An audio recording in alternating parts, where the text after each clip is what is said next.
Rabbi syarhi sadri wa yassir li amri wa la'datan bilisani yafqahu qawli.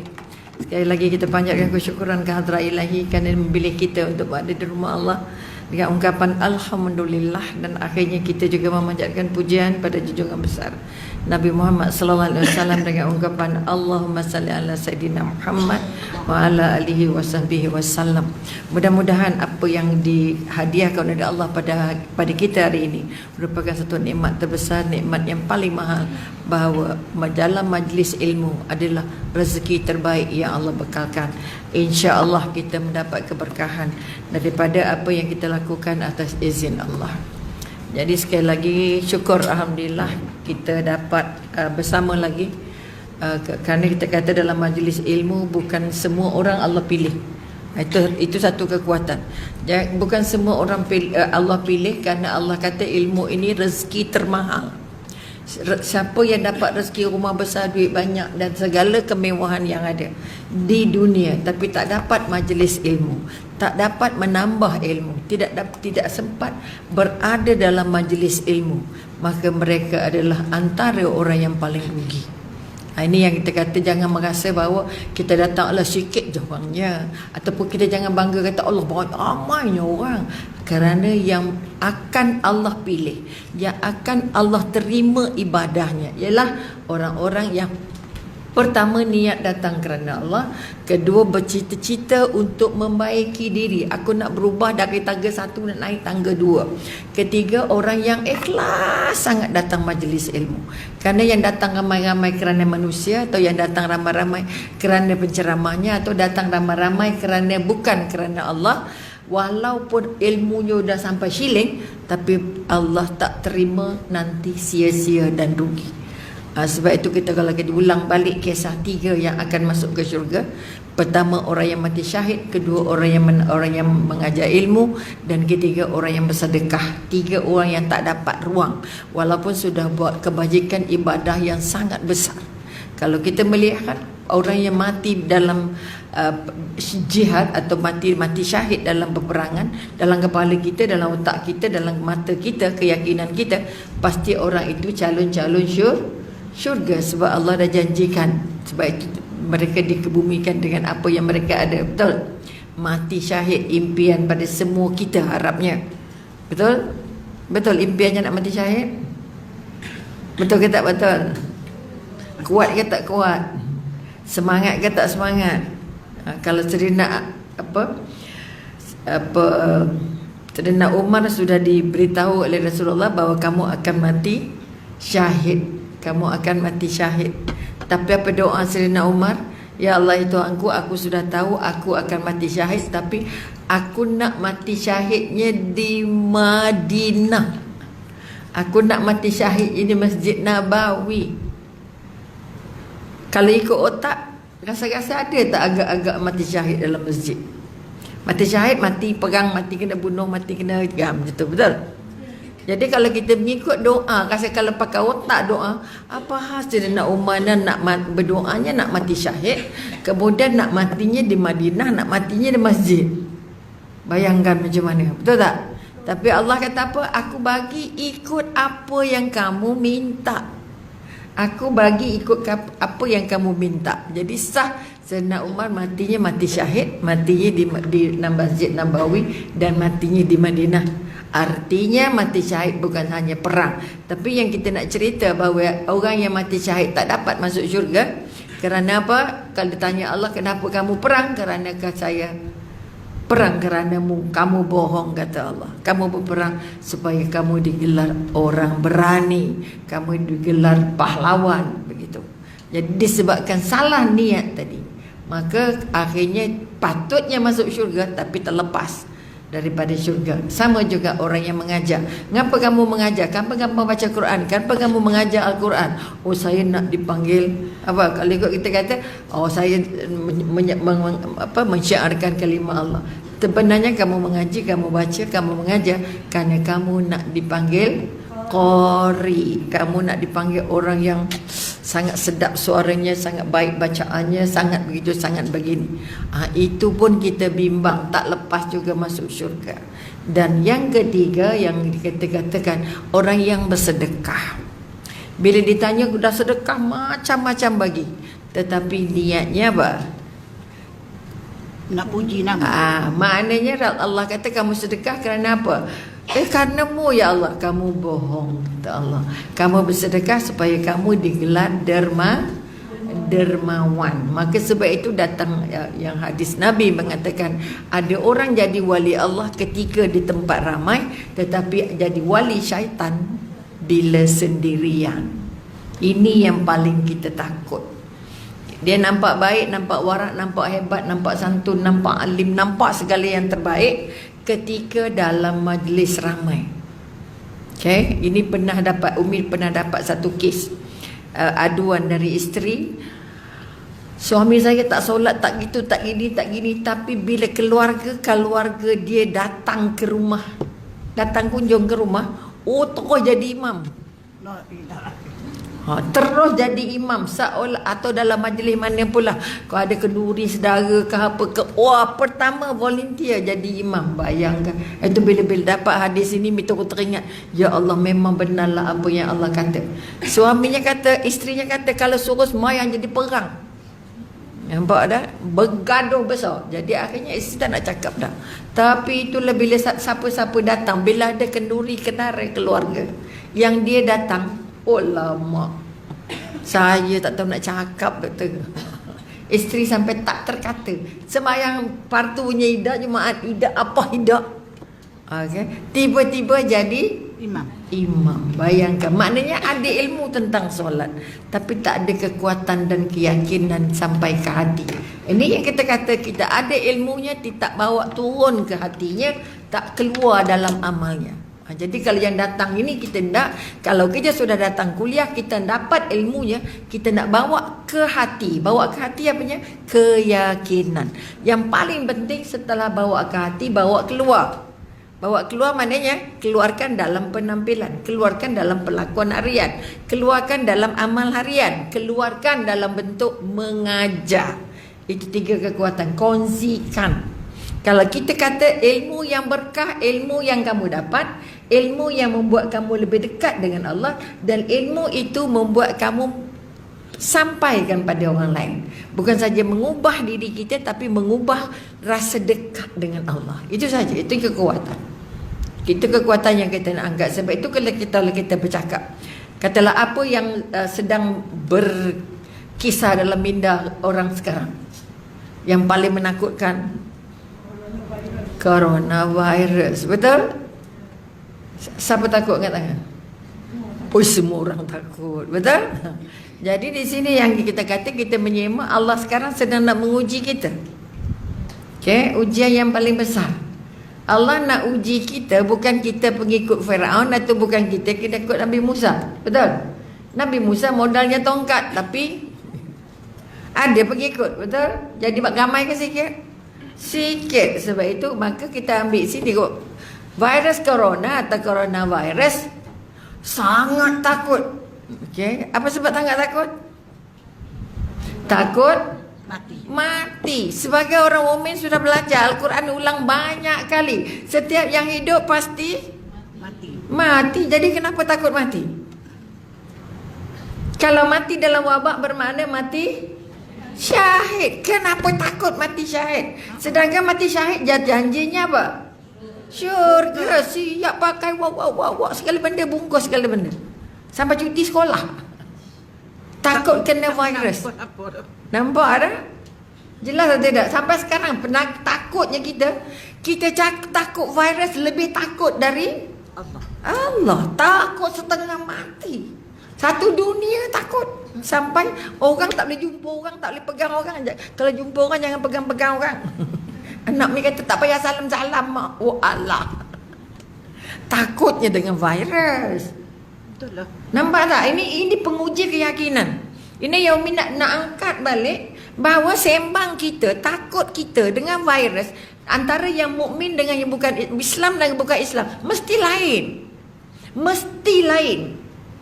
Boleh perasan tak? Sebab itu kalau orang bukan Islam takutnya setengah mati, kita dah pergi kuliah bertahun-tahun ni, keyakinan bertuhannya kat mana? Kenapa takutnya sama? Kau beli, kalau beli emas, beli untuk aku sekali. Okey tak? Beli yang tutup semua tu juga. Umi je pakai emas terus. Ini betul-betul mati. Lemah. Bukan semua orang boleh. Bukan, contoh. Tapi dia kata pakai emas untuk tak mati. Mati. Maka siapa yang ciptakan virus? Allah. Tahu pakai mulut.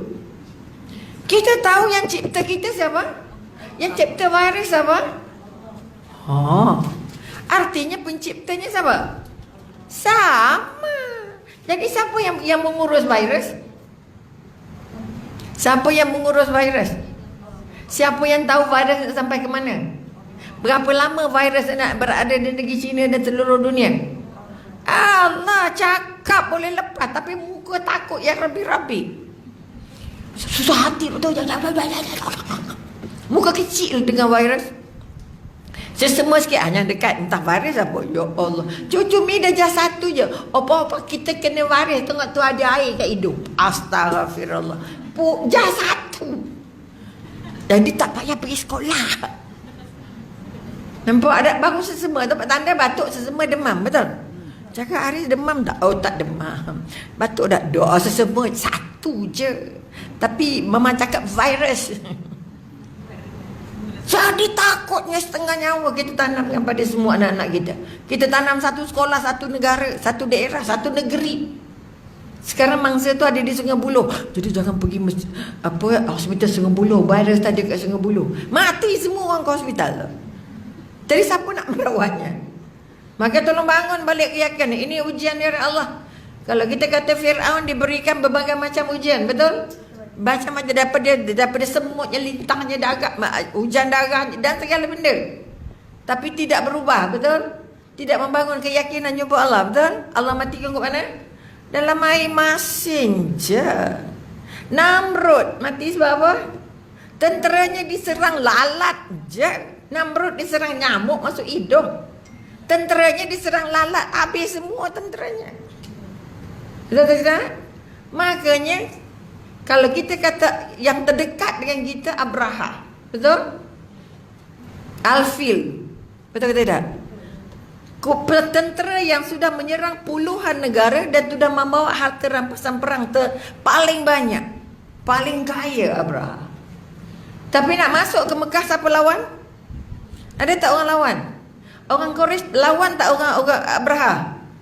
Tak, oleh kerana sudah melihat beberapa negeri yang hancur, siapa yang lawan, akhirnya Abdul Muttalib dan juga ketua Quraisy pesan pada semua orang, jangan pergi, jangan keluar, sembunyi. Nampak? Kerana apa? Kerana Abraha sudah menunjukkan paling hebat. Gajahnya saja, ya Allah, antara yang paling tinggi. Contoh, tentera bergajah. Gajah jalan laju ke tak? Perlahan. Tentera bergajah, maknanya yang besar, sebesar-besarnya, betul? Tak ada pun siapa-siapa nak lawan. Sebab terlalu kuat, terlalu gagah, betul? Tapi siapa punya tentera datang? Allah, datangkan apa? Burung, bukan besar, bukan macam gagak. Burungnya burung macam burung pipit. Bawa batunya besar mana? Sebesar kacang hijau, malah kecil dari itu. Bayang, besar kacang hijau. Kalau kena gajah, habis berderai daging gajah. Rasa-rasa mana sabar tak? Abraha habis gugur dagingnya di atas gajah tu saja. Akhirnya jatuh. Tenteranya semua gugur dagingnya. Hanya disebabkan sebiji kacang hijau yang dibawa oleh burung.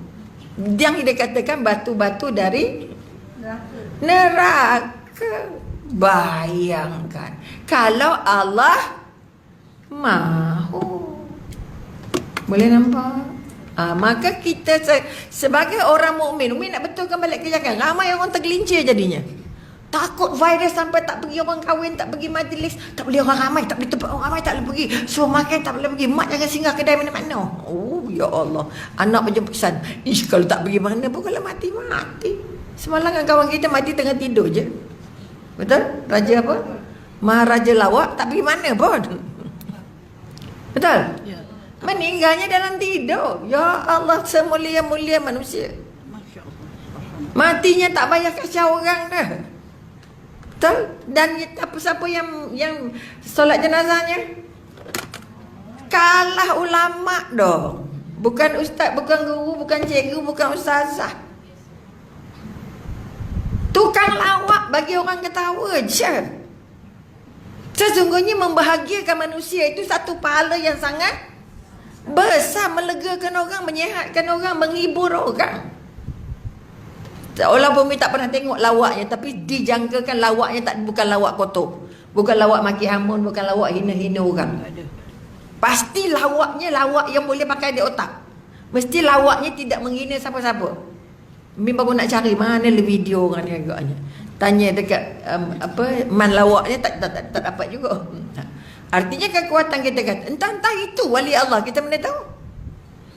Sebab wanginya bila orang itu sudah berangkat. Masih hidupnya biasa je. Boleh nampak? Sebab itu bila Nabi kata apa? Sebentar lagi dalam kumpulan kita ni akan datang seorang sahabat calon syurga. Hari sampai 3 hari. Sahabat kata akan datang dalam majlis kita sebentar lagi ialah seorang sahabat calon syurga. Sehingga ada sahabat yang lain kata, ya Allah, aku nak apa helah aku nak buat ni. Aku nak tengok dia buat apa. Sampai Nabi kata 3 hari berturut-turut dia calon syurga. Orangnya simple je. Akhirnya dia mengakap, aku nak tumpang rumah kamu 3 malam, boleh tak? Aku gaduh dengan mak aku tak nak balik.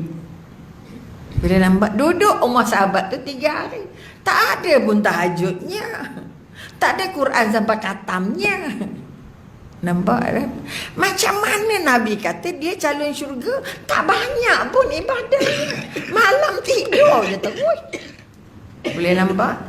Ini masalah besar yang kita kadang-kadang menjadi membeku dalam kepala, siapa baik siapa tak baik. Akhirnya dia tanya, kamu ni apa Rasulullah kata calon syurga, hang buat apa? Aku tak nampak apa hang baca Quran sampai khatam ke, tahajud sampai bengkok kaki ke.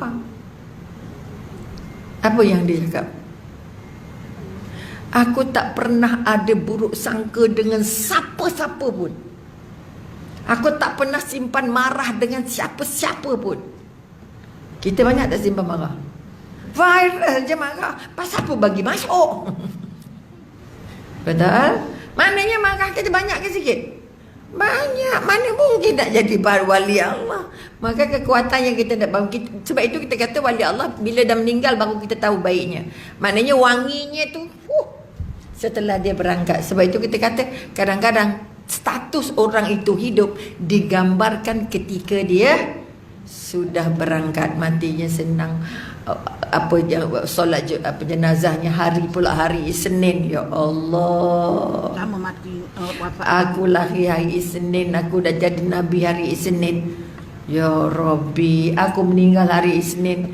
Dia dapat hari-hari yang baik walaupun hari kerja, tapi yang datang solat jenazahnya apa? Ya Rabbi, melimpah-limpah. Betul? Bukan ustaz pun yang datang, semua ustaz.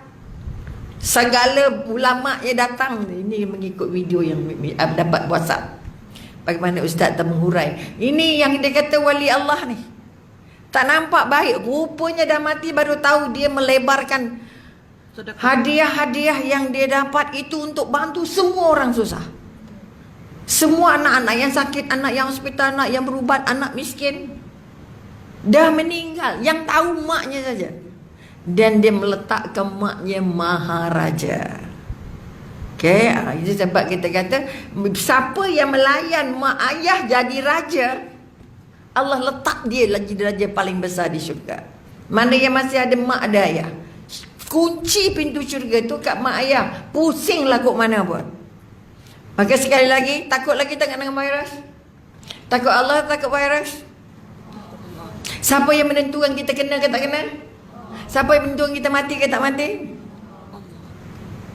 Tahu pun, tapi muka tak keluar confidentnya.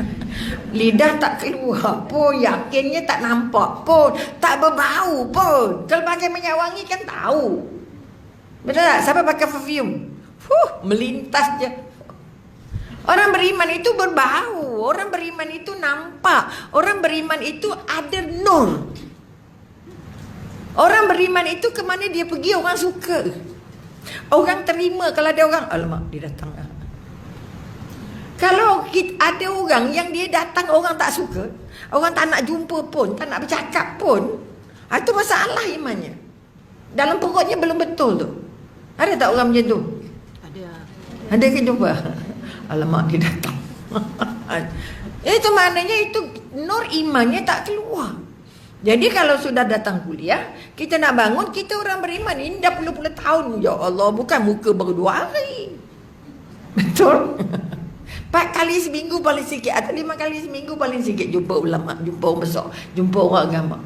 Tapi sebut virus, ya Allah, seolah-olah virus itu datang sendiri-sendiri.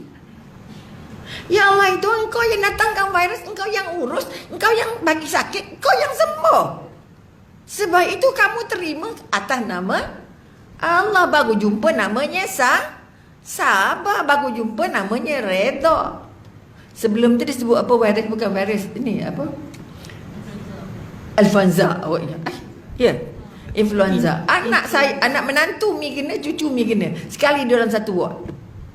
Bayang WhatsApp kat kawan-kawan dengan jiran-jiran, tolong doa ya. Ya Allah, kau beri sampai 2 kena. Masuk satu bilik. Satu hospital. Mula anaknya kena 3 hari. Lepas tu dia pula kena hari keempat. Akhirnya sambung. Doktor kata gabung ke dalam bilik. Cuma nak jaganya lagi. Nampak tak? Tapi redha. Ya Allah, Tuhan, kalau ini hadiah darimu ya Allah. Tapi disokonglah dengan spiritualnya. Minta doa kawan-kawan, bacakan Yasin, bacakan Quran, hantar hari-hari Al-Quran, hantarkan hari-hari. Apa ayat-ayat yang ada. Boleh nampak? Supaya Allah bukan saja kita tengok serah dengan Allah, tapi kita juga usaha ya Allah, sakit ini darimu ya Allah, bagi dia redha ya Allah. And then yang sedihnya apa? Tak boleh melawat. Quarantine. Bayar orang sakit tak boleh dilawat. Ni bayangkan, ya Allah, sedihnya cucu aku, sedihnya menantu aku ni. Nampak ada? Punya takut. Doktor kata blok. Warabi. Suami pun datang jumpa dalam kereta je. Nak hantar benda-benda.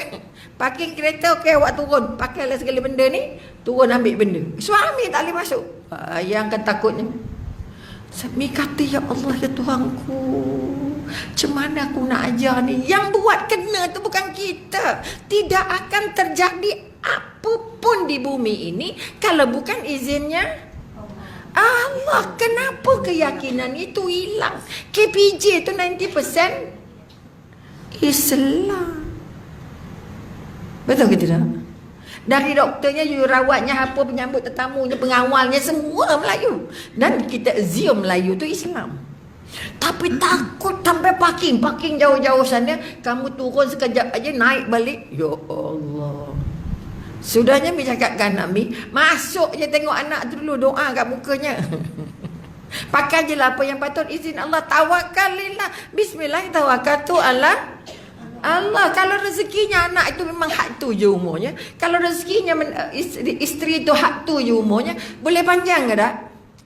Kalau takut boleh panjang ke? Kalau tak takut dia jadi pendek ke? Ni keyakinan. Sama Mi tengok orang yang beriman. Adanya orang Islam dengan bukan Islam, takut sikit, perutnya sama, takutnya sama. Ya Rabbi. Boleh nampak betapa takutnya kita dengan virus, akhirnya terlekang hubungan dengan Allah. Jadi dari hari ini bumi Allah, bukan bumi kita. Betul? Yang jadikan virus, kenapa dia buat di China? Kerana itu bukan kerana ada kelawar, ada apa, ada itu. Kerana itu pilihannya Allah. Kita hanya merancang alasan. Kalau kita nak marah orang kan cari alasan. Kenapa kita nak kawan dengan dia? Dia tu ya. Kenapa kau tak suka dia? Ya. Betul ke tak betul? Dia tu orang kedekut. Sebab aku tak suka kawan dengan dia. Betul ke dia kedekut? Belum tahu. Andaian kita, betul tak? Kenapa Allah pilih di China? Okay? Kaum urga Islam, kawasan yang dulu ibu negara Islam, yang ada ribuan masjid. Okay, kalau bandar itu. Sekarang ini reporter ataupun yang pengkaji pergi, tidak ada masjid. Semua masjid kubahnya dibuang. Kan kalau binaan Turki kan masjidnya gah-gah. Boleh nampak? Bayangkan ada satu wartawan tu pergi satu bandar. Dalam bandar itu ada 120 masjid. Bila tengok di Google tinggal 2. Dia pergi cari tempat tu dah tak boleh solat. Tak boleh solat dah.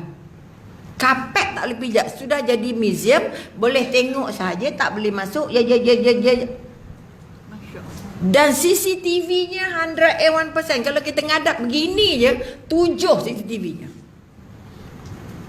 Nak supaya pastikan tak ada yang solat lagi. Dan semua orang yang bawa jatuh ya. Opin. Melawan tengok jatuh. Dan semua pemandu teksinya walaupun orang Islam, tapi diperaturkan tidak boleh bercakap dengan pelancong. Siapa yang dibawa tak boleh cakap.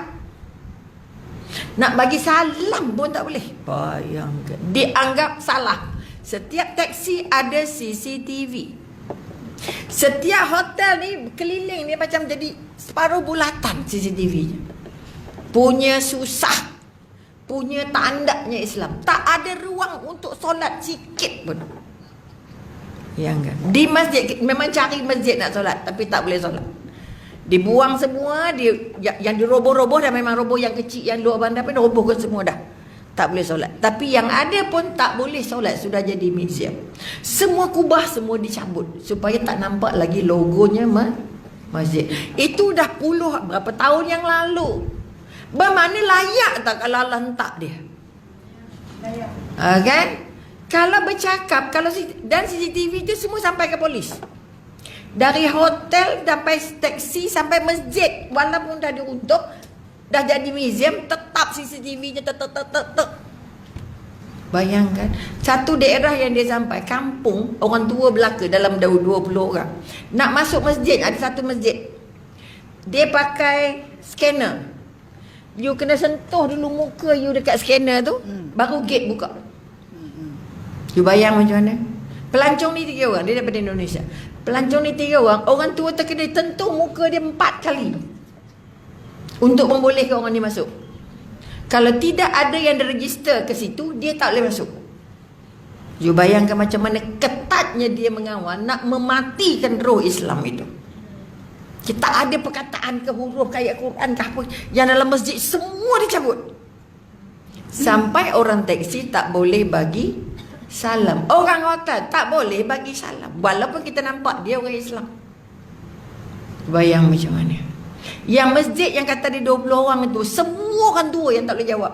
Yang tak boleh banyak, tak boleh bertanya berjalan pun. Jadi mungkin itulah doa-doa orang yang dia angkat Allah untuk membantu orang-orang yang ditangkap semua muda. Sebab mereka jual organ kan. Bayangkan organ yang diambil dari orang dalam tahanan yang didakwa, dituduh, diambil ketika dia masih hidup. Bukan dah mati, masih hidup, dah ambil organnya. Sebab China nak jadi pusat penjual organ terbesar di dunia. Boleh bayang macam mana? Jadi kalau kita baca sejarah balik, sebab itu Umi tidak kata, bukanlah kata macam rasakan ke apa ke, tak. Artinya kita melihat punya rentetan sejarah nak bunuh Islam dari bumi tu. Lama. Macam penjenayah. Bayang. Ada dia kata seorang tu, orang tua cerita. Orang tua, salah seorang daripada orang tua tu bercerita, dia kata apa? Seorang tu ditangkap. Hanya jawab amin dalam WhatsApp. Dia tak panggil WhatsApp, dia panggil pakai apa? WeChat. Dalam WeChat, kawan tu hantar none kata moga-moga selamat ke apa ke benda. Dia jawab apa? Amin. Terus masuk penjara. Jawab amin saja. Bermakna semua handphone yang ada di China semua dicantumkan ke polis. Bayang macam mana. Yang kita paling takut kalau itu sampai ke tempat kita. Anak kita memang tak jumpa namanya agama. Anak kita takkan jumpa namanya Quran. Sebab itu masa dia pergi di masjid, orangnya tua tapi baca Qurannya. Mereka diharamkan pegang Quran, dia semua sudah Quran, maka anaknya diajar hafal Quran. Kami tak, anaknya tak boleh baca Quran tapi hafal Quran. Boleh nampak? Ini satu kekuatan yang, satu wartawan yang berjumpa dengan satu keluarga, dia kata kami tu orang tak ada Quran. Tak boleh baca Quran. Pegang Quran dia anggap salah. Ditangkap bukan lagi, dipenjara bukan tangkap saja. Patutlah Allah uji macam Boleh nampak? Maka dia kata kami menyimpan Al-Quran dalam kepala anak kami. Okey? Sebab itu bila diuji, bila wartawan kata dia baca sebaring, kamu sambung. Dia bukan saja sambung dari mula sampai habis balik. Terperanjat macam mana kamu tak ada Quran tapi ada Quran dalam dada anak. Kita ni masalah ada Quran tapi tak apa-apa.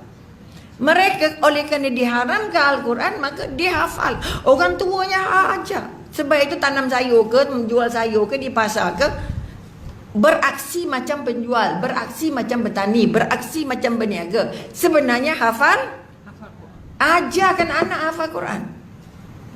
Okey. Tengah jual ikan, hafalnya Quran. Anaknya kamit tu menghafal Al-Quran. Ini contoh bagaimana kekuatan semangat. Makanya kalau kita melihat daripada rentetan dosa yang dia buat, Allah boleh bagi lebih daripada itu lagi. Sebab itu kalau kita esok akan datang, namanya apa kaum yang paling kejam lagi? Ya'jud dan Ya'jud dan Ma'jud. Nabi dah pesan dah, kaum ini daripada 199 esok, 100 orang, 99 depa. Nampak tak? Satu je orang asing. Sebab kejamnya, sengsaranya. Apa Nabi kata? Kaum ini juga tak ada siapa yang nanti akan mampu untuk menghalangnya, kecuali Allah turunkan kuman. Ini dah turun. Bermakna Ya'juj Ma'juj dekat-dekat keluar dah. Dan kita tak tahu berapa lama kuman ini akan beredar. Berapa banyak dunia akan terinfeksi. Maknanya siapa saja yang tak berkenal dengan Islam akan sampailah macam mana pun caranya. Ini satu maklumat yang minda supaya kita ni banyak doanya dari takutnya. Banyak bagi semangat bahawa ini mahunya Allah. Maka peristiwa virus corona ini, apa nama tadi? Corona ke apa benda? Jepun dah jumpa dulu Toyota Corona. Betul. Contoh kalau nak kata siapa jumpa dulu, bukan Cina dulu. Bermakna kita orang mukmin dan anak-anak mukmin mesti dibawa hari ini, mesti lebih banyak doanya dengan Allah daripada jaga minum itu, minum ini. Allah, satu petua daripada seorang doktor, minum air kelapa 8 gelas sehari. Nak cari kat mana? Minum air lemon 7 gelas sehari, tak pensan. Kerana virus tak boleh hidup dalam air kelapa dan tak boleh dalam lemon. Semangat bayang 7 gelas nak minum air lemon. Pada saya lah pakai otak lah, tak belum try lagi lah. 7 gelas air kelapa. Satu air kelapa berapa gelas? Kau dapat segelas pun bahagia dah. Kalau rumah Umi kelapa besar-besar ni je. Bandingkan masa dulu, besar muka Umi je. Contoh. Maknanya kita banyak bersandar-bersandar. Apa sebab vaksinnya tak ada lagi? Ubatnya tak ada lagi, betul? Sebab Allah nak ubatnya kepada siapa? Aku yang turunkan penyakit, aku yang bagi ubat. Ya Allah, sembuhkan, hilangkan, sehatkan. Engkau lah Maha Penyembuh, Maha Penghilang, Engkau Maha Penyehat. Ubatnya darimu, ubat yang tak ada botol, ubat yang tak ada bekas. Siapa yang patut pakai doa tu? Ini dah sakit baru cari. Macam mana doa nak penyakit berjangkit je? Ya Karim. Padahal kita setiap hari diangkat. Kamu serah dengan aku. Kamu usaha, kamu ikhlas, serah dengan aku. Minta dengan aku, merengek dengan aku, berlindung dengan aku. Kita berlindung dari emas. Alah, pakailah. Jangan. Ini takut kita pula tercabut. Nampak tak? Takut datangnya virus ini tercabut iman kita dengan Allah. Keyakinan dengan Allah yang jadi bertambah kurang, bukan bertambah banyak. Patutnya bila berlaku musibah, musibah yang kita kata, musibah tu berkat ke tak berkah? Apa yang berkah? Nikmat ke, rezeki ke, ataupun musibah? Musibah itu rezeki bukan? Oh, tak nak ngaku dah. Ini kuliah lama dah ni. Ni kena ambil juga keyakinan balik. Ini dengar pakai telinga je kan masuk proses patut Allah tak? Rezeki itu bentuknya apa? Yang kamu suka dan yang kamu tak suka. Yang kamu suka namanya ujian. Ujian orang suka ke tak suka? Mau tak mau kena duduk ujian, betul? Yang datang pejabat ni semua dah lepas ujian lah, betul? Maknanya ujian tu Allah bagi kamu untuk supaya kamu bendanya yang senang, yang mudah. Diuji dengan kaya, diuji dengan sehat, diuji dengan sakit, diuji dengan sakit tu tak suka, tak masuk. Itu masuk musibah. Yang dia namanya ujian, benda yang kamu suka. Ya Allah. Dapat nikmat siapa tak suka, dapat rumah besar siapa tak suka, dapat duit banyak siapa tak suka, siapa naik pangkat siapa tak suka. Itu akan jadi ujian. Anak kamu itu ujian. Jangan main-main. Kita ada 5 anak. Ramai benar. Sekarang 2 je. Anak saya 1 je. Sedangkan wanita calon syurga tu siapa? Anaknya 1 ke sikit? Sikit ke banyak? Banyak. Sebab itu Palestin setiap kali mengandung kemar 3, kemar 4. Okay. Orang Israel pening kepala nak pegang dengan Palestin. Kalau 2 mati, anak yang keluar balik 4, 6, 4, 3, kembar 3, kembar 4. Itu wanita-wanita Palestin yang Allah jadikan rahimnya subur. Sebab itu bertahun-tahun tak pernah putus asa, tak pernah putus head. Jauh benar otak aku. Okey, itu kekuatan. Kalau menopause putus lah. Ini kekuatan yang tak dibangun. Calon syurga tu ramai anak, kita bahagia sikit. Saya 1 je, saya 2 je. Nampak ada? Padanya kalau 1 meragam, siapa nak doa lagi dah? Ya. Okay? Apa 2 meragam, siapa nak doa lagi? Habis. Tapi kalau 12, Takkan 12 tak betul lah. takkan tak ada 1 pun. Nampak dah? Kalau 5 ke 6 kan tak ada 1 pun. Tapi bergantung balik didikan. Anak soleh datangnya dari siapa? Ibu bapa yang soleh dan soleha. Jadi yang belum kahwin, yang dalam proses boleh bersalin. Siapa kata 40 ke bawah aja boleh bersalin, 40 ke atas tak boleh bersalin? Siapa cakap? Ada. Doktor ugut, kamu nak jumpa 40 tak payah mengandung lagi. Ya Rabbi. Jiran Umi, anak nombor 2-nya umur dah 13 tahun. 12 tahun. Dah jahannam. Ayat je jahannam. Dah jahannam. Baru isterinya mengandung. Okay. Masa mai jumpa, syukur Alhamdulillah nak dapat calon juga. Tapi saya dah 39 campur-campur, doktor. Nak masuk 40. 39 campur-campur. Saya kata apa masalahnya? 45 orang boleh mengandung. Khadijah belum salin umur berapa? Dengan Rasulullah umur berapa? Kahwin umur 42 tahun tak ada anak. Lepas itu tuk. Bayangkan berapa? Umurnya berapa?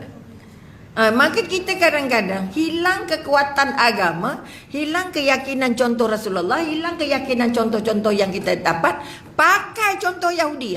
Betul lah. Siapa kata umur 40? Ini very high risk. You are 40 already, you know that? Ya Rabbi. Ada sahabat saya kahwinnya 49, mengandungnya berapa? 50. Tapi dia pernah baca satu ensiklopedia, orang tu bersalin sihat umurnya 53. Jadi dia kata, saya ada baca jurnal kajian, dia bercakap dengan doktor dia, bawa yang jurnal tu dengan doktor dia. Orang ini boleh salin sihat walafiat umur 53. Saya baru nak masuk 50. Okey ke dok? Doktor kalah. ikhlas sebabkan kajian itu. Sebab itu mesti ada ilmu. Mi jumpa. Doktor doa ya. Kalau you everything okay. Bukan sebab umur. Kalau you sehat, betul? Ini kekuatan. Sebab itu ada orang period sampai 55. Sampai 54. Ya Rabbi. One of them tu bila tu? Periodnya lambat habis. Maknanya subuh kalau mau.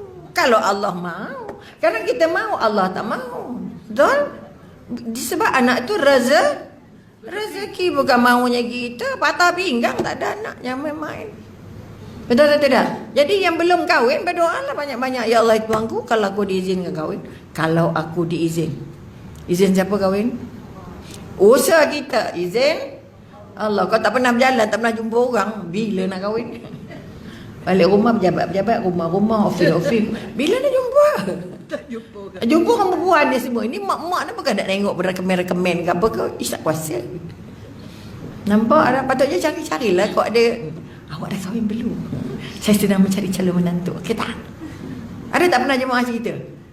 Kiamat dunia. Apa ini tempat cari jodoh ke apa? Tak lain pula begini. Maka tolong-tolonglah yang kenal-kenal, yang tahu-tahu. Supaya ada ruang-ruangnya. Boleh nampak? Mi baru dapat satu last 2 weeks. Seorang 44, seorang 40, suami isterinya 44, suaminya 43. Dua-dua janja dan dua kahwin tak ada masalah. Kenuri tak ada masalah. Hantar kat jemputan. Malu Lumina kahwin kedua. Tak apa, Khadijah ketiga. Boleh nampak? Sembelih berapa ekor untuk? Jangan main-main. Kenuri ke tak kenuri? Kenuri. Nampak dah setengah orang kata, ini kahwin kedua, tak payahlah kenuri. Tak payahlah besar-besar. Tak payahlah ajak ramai orang. Loh. Nampak dah? Mampu lah. Betul? Maka kekuatan tu dah jauh lah perginya pula. Dah cerita jodoh. Tak maaf banyak. Itulah masalah negara. Balik ketentuan dan keyakinan kita kepada Allah. Kekuatan virus ini ciptaan Allah. Kita ciptaan Allah. Allah lindung kita. Allah boleh tak lindung virus? Kalau Allah mau, Allah boleh sebarkan satu dunia sekaligus. Sekarang sudah merebak ke mana saja yang musuh dengan Islam. Nah, ini Allah nak tunjuk bukti kita supaya kita kuat. Tapi kalau kita belum biar virus, dia tak boleh pergi mana, tak boleh pergi virus.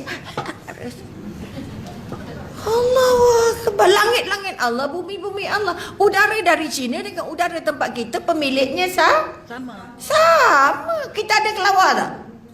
Ada. Tapi kita pegang, jangan bunuh kelawar. Betul tak? Bila tak boleh bunuh, mana tak boleh makan. Tak ada kata haram, tak ada. Memang tak ada. Tapi perintah Al-Qurannya jangan bunuh. Bila jangan bunuh, mana tak boleh makan. Ini kekuatan kita nak memaham pula. Tak boleh bunuh je, makan boleh. Tak gila kita. Itu sebab dia apa? Koyak katak hidup-hidup, koyak tikus hidup-hidup. Cucuk anak tikus jadi macam kita makan keropok lekor. Gila ke? Tergolek-golek tikus yang baru keluar tu dicucuk. Secasot. Satu kebanggaan. Itu saja bukan sana virusnya, kerana zalimnya.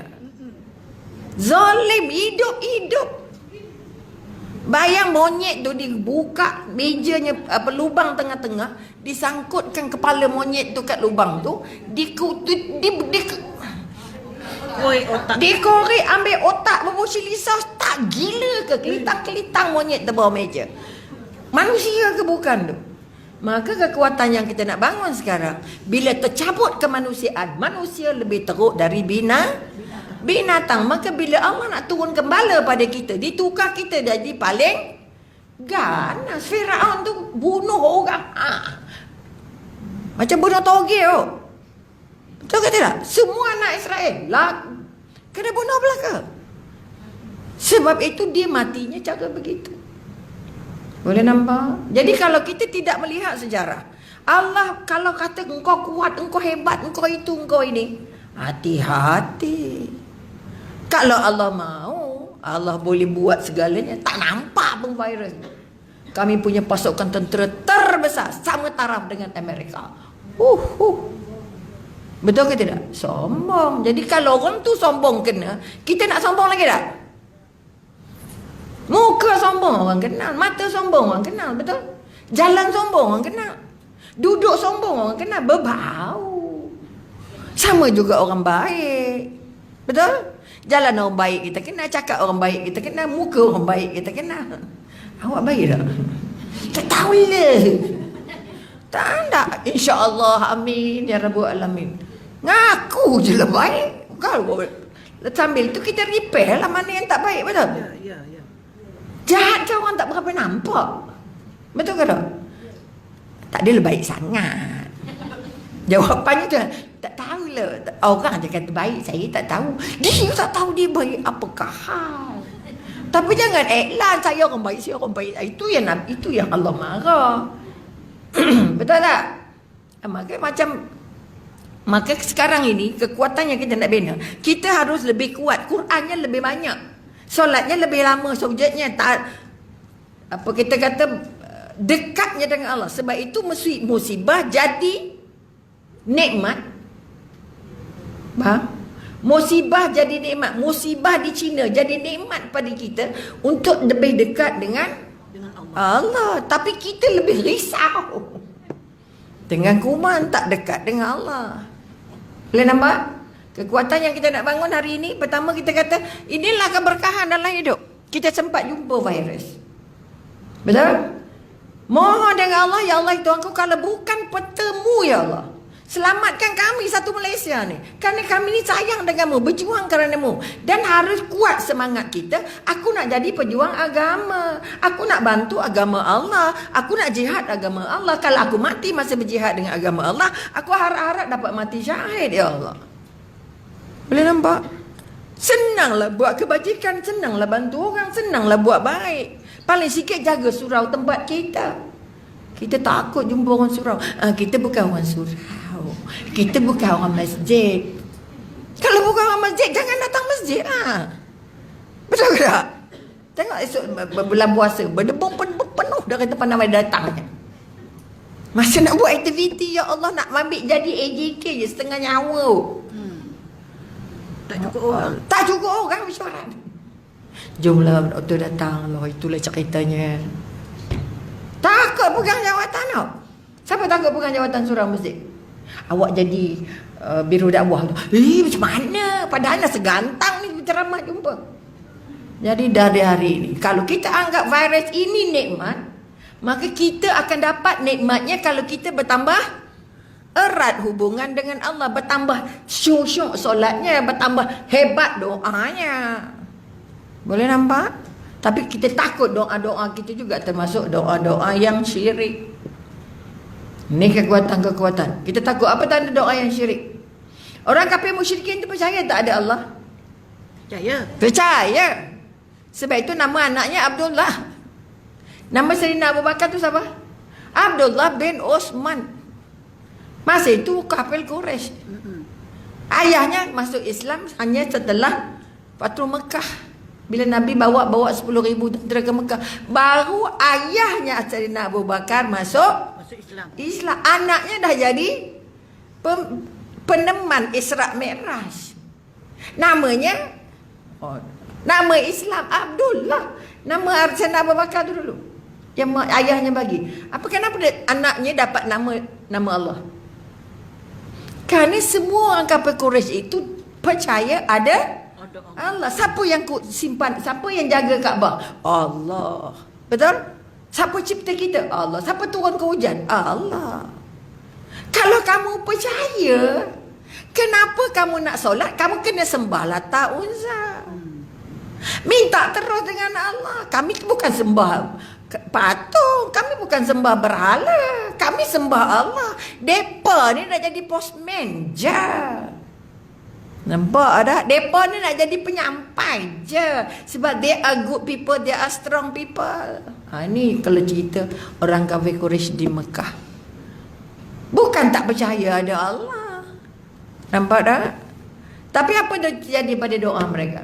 Doa mereka jadi syirik. Sebab jumpa postman. Boleh nampak?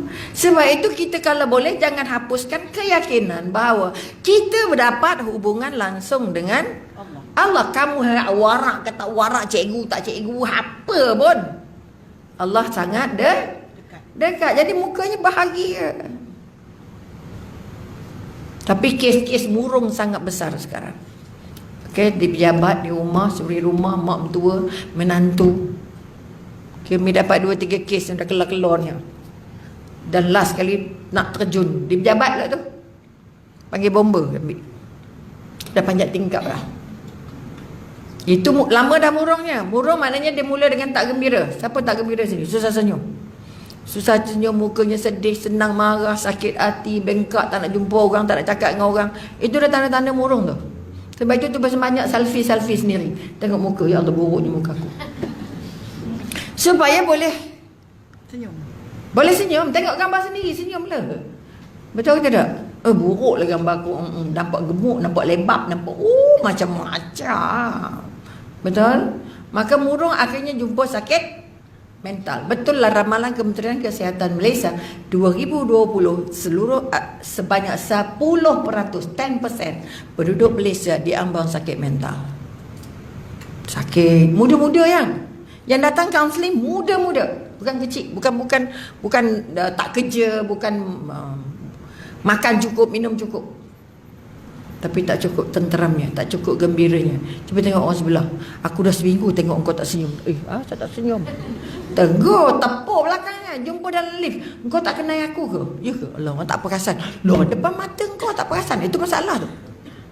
Itu tanda-tanda awal. Macam mana kita nak bantu kawan kita supaya tidak terus kekal dalam murung. Boleh?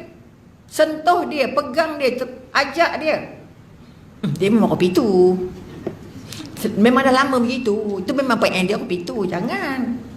Tampak tak boleh senyum. Bukan tak boleh gelak ni. Tak boleh senyum.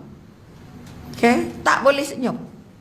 Ramai dah orang tak boleh. Dia tak perasan dia tak boleh senyum. Siapa beritahu? Kita cuba tengok muka yang ke depan ni. Kalau ada video dari sini lah, you can detect satu-satu. Mana muka yang mendengar dengan gembira, mana muka yang mendengar dengan tak gembira. Mana muka yang mendengar dengan lapang, mana muka yang mendengar dengan serabut. Susah nak masuk sebab bila dia ketat, sarafnya tak gerak, darahnya lambat berjalan. Dia tanya, tadi ustaz cakap apa? Entah dia sembang je. Kita tak boleh pinpoint.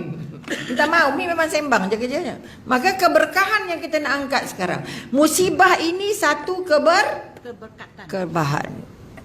Kalau kita kata satu keberkahan, terima ke tak terima? Terima. Sakit tu terima. Berkah kata dah. Apa tanda berkah? Tetap juga. Sebab tumor sakit itu berkah. Sebab itu Nabi Ayub 18 tahun sakit. Betul? Ini ada 18 tahun? Tak ada kot. Contoh. Sabarlah. Jadi 18 tahun Nabi Ayub. Utusan Allah. Takkan Allah nak siksa. Betul? Makanya Ayub kata apa? Aku tidak akan minta sembuh. Sabar ke tak sabar? Karena aku tahu sakit ini datangnya dari Allah. Maka kalau Allah kata belum sembuh, tak sembuh. Tapi mohon nampak tak? Tawakal besar, sabar tinggi. Calon syurga. Seorang badui perempuan datang jumpa Rasulullah. Tak tahu dah cerita, ulang tayang nasib lah. Tak tahu cerita kat mana kan. Maklum pompeng-pompeng. Ya. Dia sakit sawan. Orang Melayu kata apa? Gila babi. Kalau kena dia tak tahu, tak sedar diri. Betul tak? Apa dia minta dengan Rasulullah? Ya Rasulullah. Dia bekas hamba. Aku ni kena sakit sawan. Aku nak minta engkau doa supaya aku sembuh dari sakit sawan. Okay? Nabi kata kat dia, aku bagi kamu 2 pilihan. Aku boleh doakan kamu sihat. Apa pilihan yang kamu nak? Satu, kamu nak sihat. Nabi kata pertama, kalau kamu nak sihat, aku doakan kamu sihat. Pilihan kedua, kalau kamu sabar dengan sakit kamu ni, kamu calon syurga. Kalau kita pilih yang mana kakak? Mesti nak sihat punya. Betul? Sedangkan sihat belum tentu kamu jadi calon syurga. Lagi sihat, lagi terbang habis dah ni hari Jumaat. Betul ke tak? Dia sakit, jom pergi kuliah lah sebab sakit ni. Tak boleh jalan lututnya. Betul ke tidak? Maka sakitnya tu yang berkah, sehatnya tak berkah. Sebab sehatnya bawa dia ke bandar, tak sakitnya bawa dia ke masjid, ke surau. Nampak tak? Maka orang wanita Badui memilih yang mana? Gak. Yang kedua, ya, kalau begitu ya Rasulullah, aku pilih yang kedua. Aku sabar lalu sakitku ini, mudah-mudahan aku layak masuk syurga. Itu janji ya Rasulullah bagi kat dia. Boleh nampak? Kuatnya keyakinan dan keimanan. Satu lagi dia minta dengan Rasulullah, ya Rasulullah, bila aku sakit, aku tergolek-tergolek ni, aku tak tahu, aku tak perasan aurat aku terbuka. Okay. Tolong doakan aku kalau aku kena sawan, auratnya tak terbuka. Padahal ketika kamu tak sedar, aurat kamu tidak dianggap berdosa kalau terkeluar. Nampak tak? Jangan sengaja-sengaja. Tak perasan lah, ya Allah, jangan. Itu pun masalah juga, kan? Tapi Nabi kata, kalau kamu tengah tak sedar, kamu tak dikira berdosa. Tapi aku malu. Ini cerita orang beriman. Cerita yang sayang Allah. Allah angkat sampai matinya tutup auratnya. Walaupun dia lentang buka. Satu kes, ini cerita dari Ustaz. Macam mana menjaga keimanan. Satu pasangan, isterinya sakit kanser. Okay, sakit kanser tahap 4. Kemana pergi patutnya? Ke hospital, itu kepala kita. Okay, tapi pasangan ini sudah berjanji, okay, dengan Allah, jaga Allah dalam apa keadaan pun. Kamu jaga aku, kalau kau mati dulu aku jaga kamu, kalau kau mati kamu jaga aku. Contoh, bila sakit, dia gunalah ubat-ubat terapi dia lah, rawatan-rawatan cara alternatif. Ikhtiarnya ada. Tapi walaupun dah dirawat secara terapi, secara macam-macam, bukan ke hospital. Jadi seorang hamba Allah, kawan baiknya kata, kenapa tak nak bawa pergi hospital? Apa jawapan suaminya? Kami selepas nikah dulu, ya Allah, kami berjanji tidak akan masukkan benda-benda yang ada elemen babi dalam badan. Kalau saya pergi hospital, saya tak dapat nak kesan apakah ubat-ubat yang dibagi oleh doktor itu ada bercampur dengan gelatin babi atau tidak. Masya Allah. Oleh kerana saya nak pastikan tak ada sikit pun elemen-elemen babi masuk ke hati saya, ke badan saya, maka kami menolak untuk pergi ke hospital. Rasa-rasa betul ke salah? Akhirnya isterinya meninggal. Kalau pergi hospital meninggal lah. Meninggal juga. Bukan pergi hospital boleh panjangkan umur, bukan tak pergi hospital pendekkan umur. Macam mana seorang hamba Allah nak menjaga hubungannya dengan Allah, nak menjaga akidahnya supaya terus bersih, tak tercampur ubat-ubat yang kita tak tahu, tak dapat nak kesan. Itu contoh-contoh orang-orang yang sangat dekat dengan Tuhannya, orang yang sangat-sangat taat dengan perintah Tuhannya, orang yang sangat-sangat menjaga supaya tak masuk benda sikit pun dalam tubuhnya, benda-benda yang tidak halal. Kita sampai tak ke situ? Tak sampai tahap tu. Jauh. Kita jauh. Sikit pergi hospital, baru pening sikit masuk lift je dah makan Panadol. Aduh, betul. Bermakna kekuatan kita menjaga iman dan keyakinan, kebersihan jasad dan jiwa masih sangat jauh. Dan kedua, keyakinan kita dengan Allah belum membawa kita kepada namanya keberkahan. Berkah jasad yang Allah bagi ni, kita tak sampai lagi. Boleh nampak? Ada orang dipotong kaki, okey potong-potong lah. Kau tak potong pun mati, kalau potong pun mati. Ada tak potong, kalau dipotong tak mati? Mati.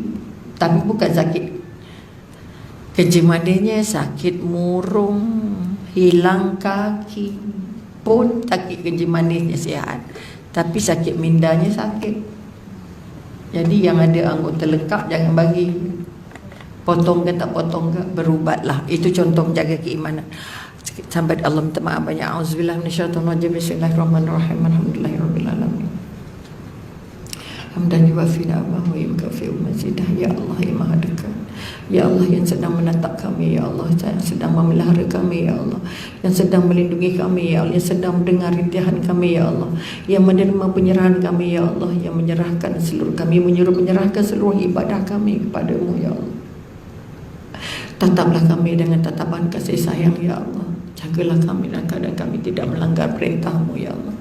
Tetapkanlah iman kami bahawa keyakinan setiap apa yang datang ke dunia ini adalah atas arahan-Mu, Ya Allah, atas kawalan-Mu, Ya Allah, atas apa yang Kau mahu, Ya Allah. Kami tidak mampu, Ya Allah, kami tidak kuat, Ya Allah. Maka bagi kami kekuatan, keyakinan bahawa tidak ada yang terjadi di dunia ini selain itulah apa yang Kau betulkan, Ya Allah. Bagi kami redha, Ya Allah. Kuatkan keimanan kami bahawa tidak ada kuasa paling besar di dunia ini selain-Mu, Ya Allah. Kami kadang-kadang tercabut keyakinan, Ya Allah, tergugah iman kami, Ya Allah, bila diuji dengan musibah-musibah ini, Ya Allah.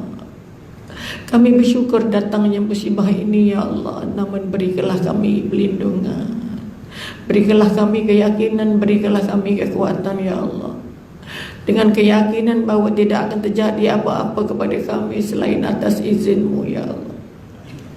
Tidak akan berlaku sebarang kesulitan selain yang Engkau datangkan, Ya Allah. Jangan sampai kami bersandar daripada vaksin, Ya Allah. Jangan kami bersandar kepada orang yang namanya doktor, namanya siapa-siapa pun, Ya Allah. Jangan sampai kami mengharap kepada manusia, Ya Allah. Jangan kami masukkan ke tubuh kami apa yang kami tidak tahu apa kandungannya, Ya Allah. Ya Allah, ya Tuhan kami, jika musibah ini menjadi penyebab kami berangkat berjumpa dengan-Mu, Ya Allah, matikan kami dalam keadaan menyebut nama-Mu, Ya Allah, husnul khatimah, Ya Allah. Andai kata kami memang dipetakan akan mati kerana apa yang Kau turunkan ini, Ya Allah, beri kami tempat di syurga-Mu, Ya Allah, kerana mati dalam wabah, Ya Allah. Namun ya Tuhan, selamatkanlah anak-anak kami, keturunan kami, Ya Allah, untuk terus meneruskan perjuangan menyelamatkan agama ini, Ya Allah. Jadikan musibah ini membuat kami lebih dekat dengan-Mu, Ya Allah, lebih mencintai-Mu, Ya Allah, lebih bersandar kepada-Mu, Ya Allah, lebih cinta untuk berjuang mempertahankan agama-Mu, lebih banyak menuntut ilmu kerana kami rasa untuk tidak ada jalan lain untuk mendekati-Mu selain dengan pintu ilmu, Ya Allah. Maka berikan kami sedikit lagi umur panjang untuk menambah ilmu kami, agar kami yakin dengan seyakin-yakinnya tidak ada kuasa yang lebih berkuasa di dunia ini tentang kehidupan dan kematian kami selain-Mu, Ya Allah. Rabbana hab lana min azwajina wa dzurriyyatina qurrata a'yun waj'alna lil muttaqina imama. Rabbana zalamna anfusana wa illam taghfir lana wa tarhamna lanakunanna minal khasirin. Rabbana atina fid dunya hasanah wa fil akhirati hasanah wa qina adzabannar. Wa sallallahu ala sayyidina Muhammad wa ala alihi wa sahbihi wa sallam. Walhamdulillahi rabbil alamin. Taqabbalallahu minkum minna wa minkum taqabbal ya karim. Sampai di sini dulu. Terima kasih banyak. Mudah-mudahan keyakinan kita bertambah kuat dan akhirnya mampu untuk membantu anak-anak yang dalam keraguan dan kebimbangan untuk menjadi orang yang penuh yakin bahawa mereka sedang ditatap dan diperhati Allah, insya-Allah. Jadi menyusun 10 jari mohon ampun dan maaf. Anda kata ada yang tak kena di mata dan ada hati bahawa kekuatan itu datangnya dari Allah, keselamatan itu datangnya dari Allah, dan kita adalah di bawah bimbingan Allah, insya-Allah. Sekian, wabillahi taufik wal hidayah. Wassalamualaikum warahmatullahi taala wabarakatuh. Allah sayang.